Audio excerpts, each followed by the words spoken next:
आपसे कुछ मांगू? ऑफ कोर्स, मांगो। मैं आपके साथ फिर से 7 फेरे लेना चाहती हूँ। अग्नि को साक्षी मान के।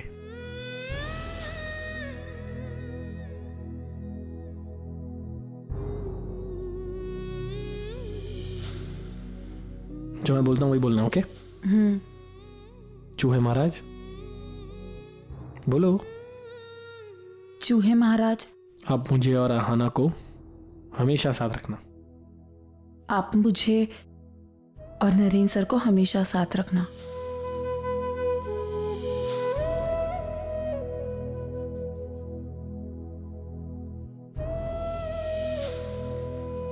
मेरी विश इतनी जल्दी पूरी हो गई? सब क्या विश मांगी थी आपने? यही कि तुम हमेशा हंसती रहो और ऐसे ही खुश रहो।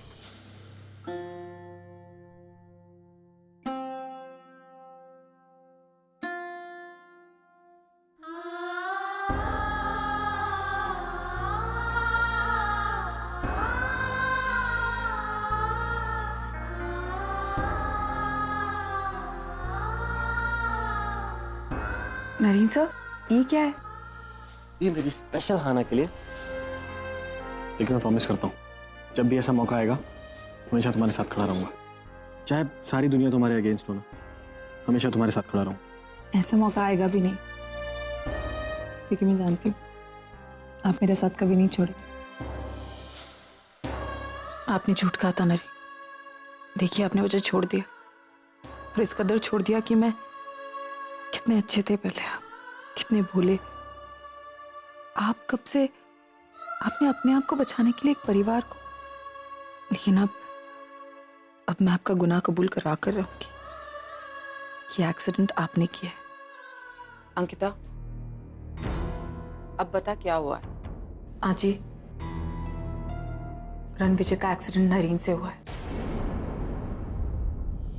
मैं इस केस से छुटकारा पाने के लिए कुछ भी कर सकता हूँ, कोई भी कीमत चुका सकता हूँ। अगर आप कीमत चुकाने के लिए तैयार हैं तो ये केस हम यूं चुटकियों में रफा दफा कर देंगे। Thank you so much. अगर ऐसा हो सकता है तो।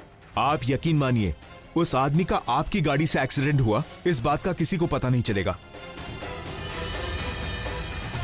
देखो, जो हुआ मैं समझ सकता हूँ, लेकिन ये मैंने जानबूझकर नहीं किया। मैं यहाँ तुमसे माफी मांगने आया हूँ। मैं हो सकेगा वो पूरी मदद करूंगा। मैं भी चाहता हूँ कि तुम्हारा होने वाला पति वो जल्द से जल्द ठीक हो जाए।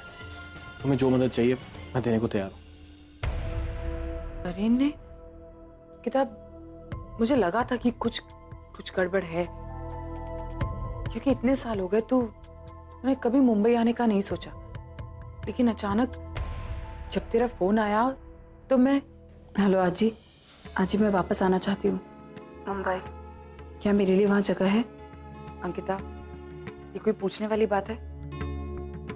तो जब चाहे आ सकती है, ये तेरा घर है। आजा, हम सब तेरा इंतजार कर रहे हैं। ठीक है आजी, मैं मुंबई आ रही हूँ। ये कुछ समझ में नहीं आ रहा अंकिता, क्योंकि परी तो हमें कुछ और ही कहानी बताई थी। मुझे लगा ही था कि रणविजय को लेकर ही कोई बात होगी, तभी तो यहाँ आई। मेरी बिल्कुल समझ में नहीं आ रहा है कि मैं किसका साथ दूं। एक तरफ परी और एक तरफ तू है। और आप चिंता मत कीजिए आजी, क्योंकि जो सच है वो तो सामने आकर रहेगा। बस अब उस दिन का इंतजार है मुझे। अंकिता, एक बात बता, रणविजय कैसा है? वो भी कहाँ, हॉस्पिटल में? उसकी फैमिली वाले तो बहुत परेशान होंगे। नहीं, हम अपने रणविजय को अपने से दूर नहीं कर सकते, नहीं कर सकते। आंटी, मेरी बात का यकीन कीजिए, अगर हम रणविजय को मुंबई लेकर जाते हैं तो वो बहुत जल्दी ठीक हो जाएंगे और मैं यहाँ ठीक करके बहुत जल्द वापस ले आऊंगी। सही कह रही हैं आप। मुंबई में अच्छे हॉस्पिटल्स हैं और एडवांस टेक्नोलॉजी है। वहां पर अच्छे से ट्रीटमेंट हो सकता है। वहां पर इनके ठीक होने की संभावना बहुत ज्यादा है और यहाँ पर मशीन पर हम इन्हें कब तक रख सकते हैं? वैसे भी ऐसे पेशेंट को तो हम लोग लगभग मरा हुआ ही समझते हैं। हमारा रणविजय अभी तक मरा नहीं है डॉक्टर, माफ करना। नीलिमा, वैसे भी ये हमारा रणविजय बेजान शरीर की तरह यहाँ पड़ा हुआ है। ना ही तो हम इसकी कोई मदद कर सकते हैं और ना ही इसे हम घर ले जा सकते हैं। माना कि मुंबई बहुत दूर है मुंबई, लेकिन इतना भी दूर नहीं। अरे दूर ही सही मैं तो कहता हूं, लेकिन मुंबई ये जाएगा ना तो इसका इलाज होगा ठीक से। माँ जी, अब मान भी जाइए ना, ये सब लोग जो भी कह रहे हैं वो रणविजय भैया की भलाई के लिए कह रहे हैं। ठीक है, जब आप सब लोग की मर्जी यही है तो हमका कोनो आपत्ति नहीं। बस हमका ही इंतजार रहेगा कि हमारा बेटा कब वापस ठीक होके आएगा और हमका माँ कह के बुलाएगा। अंकिता बेटिया, हमारा बेटा हमारी जान है, इसका ख्याल रखना बेटिया। आंटी, आप सबने ऐसे वक्त पर मेरा साथ दिया है जब मेरे साथ कोई नहीं था। मैं आपसे वादा करती हूँ, रणविजय को और आप सबको आपका हक दिला कर रहूंगी। रणविजय बिल्कुल ठीक हो जाएंगे और वो यहाँ वापस आएंगे। आप इनकी चिंता बिल्कुल मत कीजिए। नरीन सिर्फ आपकी वजह से इस परिवार से उसकी खुशियां छीनी। मैं आपको इतनी आसानी से माफ नहीं करूंगी। आपकी गलती की सजा आपको भुगतनी होगी। अब जो हुआ सो हुआ अंकिता, इस सारी बातों को भूलकर आगे बढ़। अंकिता देख, कल से तेरा काम शुरू होने वाला है और मैं चाहती हूँ तू भी आराम कर। आज एक बात कहूँ, आप लोगों ने इतना बड़ा फैसला ले लिया, मतलब आपने सब कुछ मेरे नाम पर, सब घर पे आपसे बहुत नाराज होंगे। अच्छी, मैंने नहीं लिया है फैसला, मानव ने लिया और मुझे मेरे मानव के फैसले पर पूरा विश्वास है। अच्छी, लेकिन अब एक काम कर, तू आराम कर और इन सारी बातों के बारे में बिल्कुल मत सोच, ठीक है? आज वो मुझे होटल जाना होगा। वहां वैष्णवी मेरा इंतजार कर रही होगी। तू होटल नहीं जाएगी, वैष्णवी को यहाँ लेकर आ, वो हम सबके साथ रहेगी। तेरा घर है, उसका घर है, किसी को कहीं जाने की जरूरत नहीं, यहीं रहेगी तू मेरे साथ। अब तू आराम कर, कल जन्माष्टमी है और कल से तेरे नए दिन की शुरुआत होने वाली है। कल से तेरा नया काम शुरू होने वाला है, इसीलिए इन सारी बातों के बारे में सोचने की जरूरत नहीं। मैं ड्राइवर को बोलती हूँ वैष्णवी को होटल से ले आएगा, ठीक है?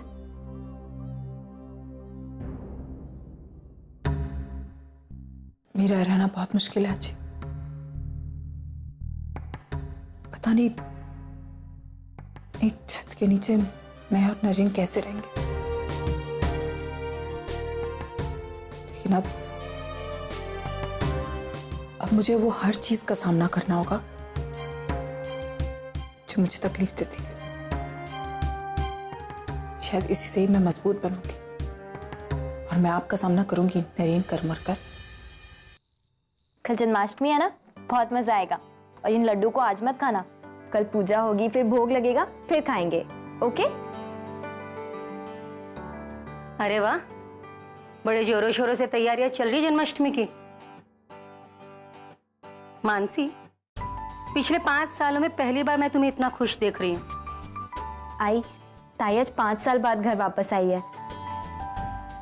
इतने सालों से हम हर त्योहार मना तो रहे थे, पर कुछ अधूरा सा लगता था। आज वो आ गई है ना, मैं बहुत खुश हूँ। अब सब कुछ ठीक है। अंकिता बड़ी भाग्यशाली है, आते ही उस पर भगवान की कृपा हो गई। मानव जी ने अपनी सारी प्रॉपर्टी और बिजनेस की जिम्मेदारियां उस पर जो सौंप दी है। सच कहूँ तो आई, मुझे लगता है ताई ये सब कुछ डिजर्व करती है। आज तक हमेशा से उसने सिर्फ दूसरों के लिए चीजें की हैं, उसे कभी कुछ नहीं मिल पाया। हाँ, मैं सब जानती हूँ कि तेरी ताई ने तुम लोग के लिए कितना कुछ किया है। अंकिता को सब कुछ मिल रहा है, इससे मुझे कोई प्रॉब्लम नहीं है। बस भगवान की थोड़ी बहुत कृपा तुझ पर भी हो जाती तो हमारा थोड़ा भला हो जाता। मानव जी अपनी प्रॉपर्टी में से थोड़ा बहुत हिस्सा या बिजनेस का कुछ भी तुझे भी तो दे सकते थे, उसमें तेरा भी तो हक है, तेरे भाई बहनों का भी तो हक है। तुम तीनों का हक अकेले अंकिता को? अब हम कोई सेठ और साहूकार तो है नहीं। मेरा शशांक कमाता ही कितना है, उसकी कमाई से सिर्फ घर का खर्चा चल पाता है। तुम्हारे भाई बहनों का खर्चा, उनकी लिखाई पढ़ाई का, खाने का खर्चा, और तुम्हारी बच्ची भी तो है, उसके भी तो भविष्य के बारे में हमें सोचना होगा। हमारी इन हालातों को देखकर अगर तुम्हारे आजूबा तुम्हें भी थोड़ा बहुत कुछ दे देते तो।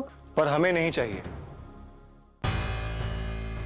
माना कि मेरी आमदनी कम है, पर इतना कमा लेता हूं कि गुजारा अच्छे से हो जाए।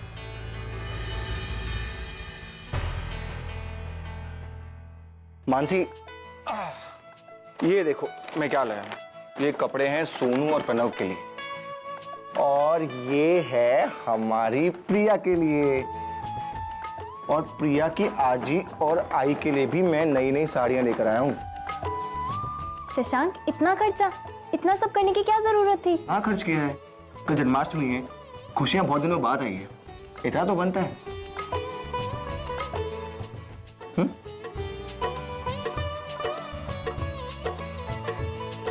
हाय प्रिया। Hi aunty. ये नरेन की बेटी है ना? हाँ। आशी, अंदर आओ।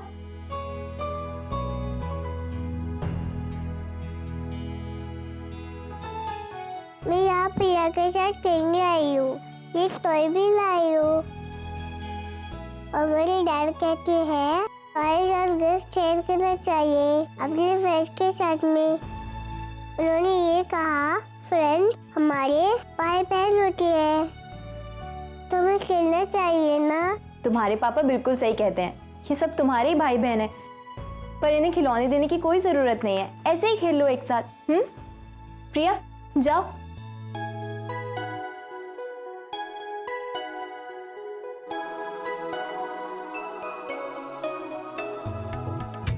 शशांक, देखिए ना, वैसे तो हमारा कोई रिश्ता नहीं है आशी के साथ। नरेन जीजू की भी सगी बेटी नहीं है, पर इसको देखकर इतना अपनापन लगता है ना, ऐसा लगता है जैसे ताई खुद खड़ी है। अरे मानसी, अंकिता तो आ गई, पर उसका बच्चा कहाँ है? आई, मैंने पूछा नहीं, ये तो मतलब मुझे मौका नहीं मिला, पर अब मौका मिलेगा ना तो मैं पूछ लूंगी।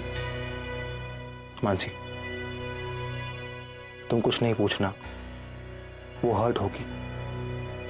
जब बताना होगा तो खुद बता देगी। आंटी, आपके यहाँ कोई फंक्शन है? मक्का में कपड़े और मिठाई? कल जन्माष्टमी है बेटा, तुम्हारे घर पे भी ये सब हो रहा होगा। लड्डू बन रहे होंगे, तैयारियां हो रही होंगी। लेकिन मेरे घर में ऐसा कुछ नहीं है। कोई बात नहीं, तो तुम यहाँ आ जाना, फिर हम सब लोग मिलकर जन्माष्टमी मनाएंगे, ठीक है? ओके। मानसी, ये बच्चे कितनी जल्दी घुल मिल जाते हैं। हम बड़ों को इनसे सीखना चाहिए। देखो ना, एक तरफ अंकिता के आने की खुशी और दूसरी तरफ प्रॉपर्टी का टेंशन।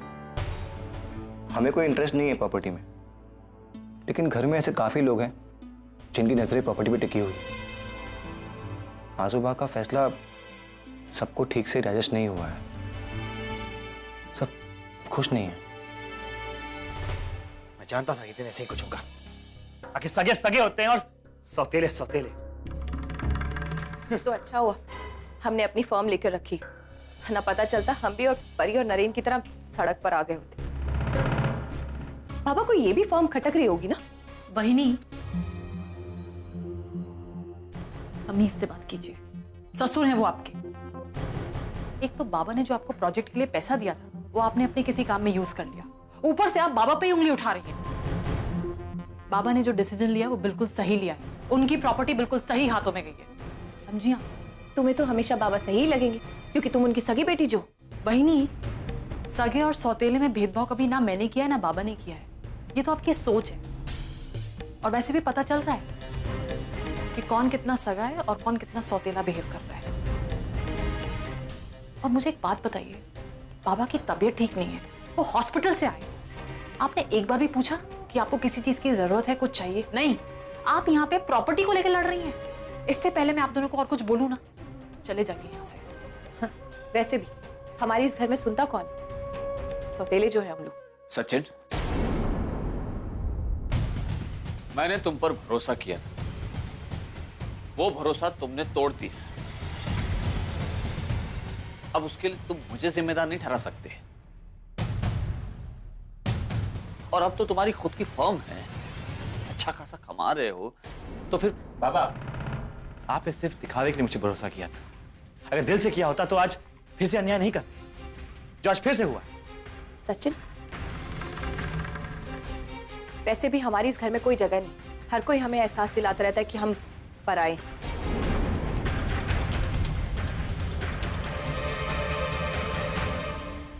बेटर यही होगा। बाबा, बाबा इन लोगों की बातों पे ध्यान मत दीजिए। आपकी तबीयत ठीक नहीं है, आप अंदर चलिए। बाबा प्लीज अंदर चलिए।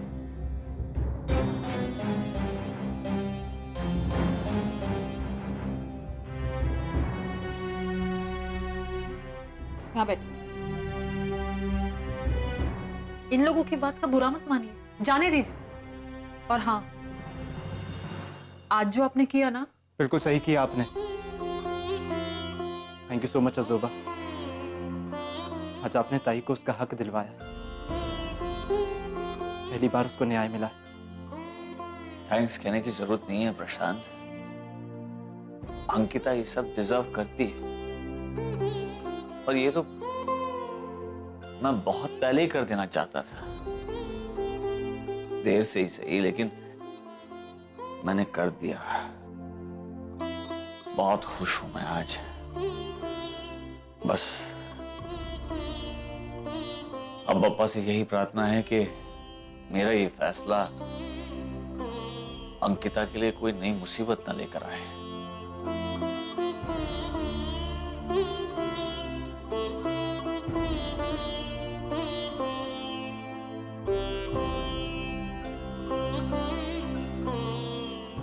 Thank you अजोबा। इस मास्क को भी अभी टूटना था।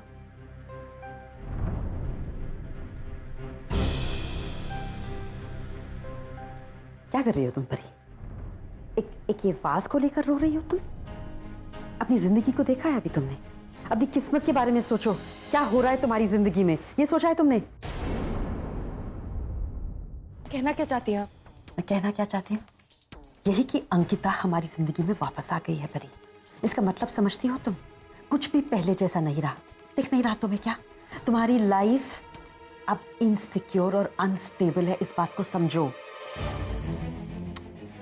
परी, अंकिता पहले वाली अंकिता नहीं है अब। उसके पास में बहुत पावर है अब, और जो कुछ उसके साथ में हुआ ना, उसको लेके उसके मन में हेट्रेड है हमारे लिए। तुम समझती हो वो कुछ भी कर सकती है? वो कुछ भी नहीं कर पाएगी। वो कुछ भी नहीं कर पाएगी, ऐसा सोचती हो तुम? तो तुम यही ख्याल लेकर बैठी रहो, जब बात हाथ से निकल जाएगी तब बैठकर रोना। What do you mean? What do I mean? Don't you understand? तुम्हें बहुत गुस्सा है ना? किसके साथ तुम्हें गुस्सा है? नरेन पे गुस्सा है ना तुम्हें? उसको तुम ब्लेम कर रही हो ना हर चीज के लिए। एक मिनट के लिए क्या तुमने रुक कर खुद को देखा है, अपने अंदर झांका है? क्या कुछ नहीं किया नरेन ने तुम्हारे लिए? तुमसे शादी की, तुम्हारे और अपने बीच अंकिता को नहीं आने दिया। Do you know this? तुम खुश रहो इसलिए उसने दिन रात मेहनत की, और तो और एक्सीडेंट का ब्लेम अपने सर पर लिया। तुम्हें बचाने के लिए सब कुछ, घर बार सब कुछ बेच दिया, और तुम उसे दोष दे रही हो? उसके साथ में तुम उसे ब्लेम कर रही हो और गुस्सा हो? क्यों? तुम क्या कर रही हो परी? मुझे इसके बात का जवाब दो। तुम क्या कर रही हो? अंकिता आज तुम्हारे सामने आकर खड़ी है, तुम्हें चैलेंज कर रही है। तुम क्या कर रही हो? उसने जैसे तुम्हारी प्रॉपर्टी छीनी है ना आज, कल को वो तुम्हारा पति भी छीन लेगी। फिर ऐसा कुछ भी नहीं होगा। वो मुझसे कुछ भी छीन नहीं पाएगी। उसने जो कुछ मुझसे छीना है मैं उससे सब वापस लूंगी, सब कुछ। I just hope so, परी। I just hope so।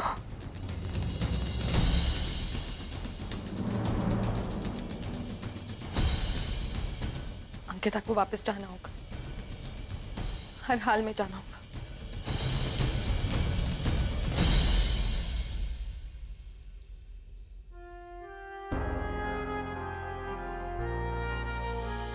मत जाओ ना प्लीज।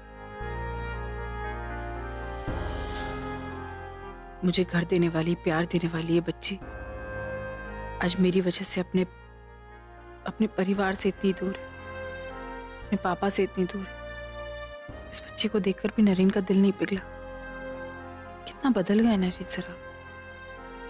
जिससे मैंने प्यार किया था आप वो नरेन है ही नहीं।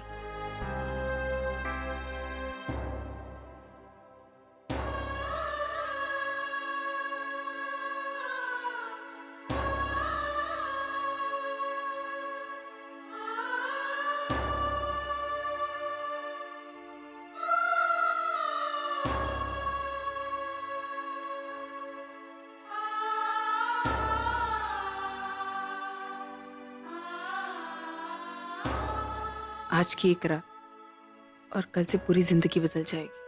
पता नहीं कैसे कैसे फैसले लेने होंगे, किस किस का दिल दुखाना होगा, मुझसे ये सब हो भी पाएगा या नहीं पता नहीं। मेरी मदद कीजिएगा।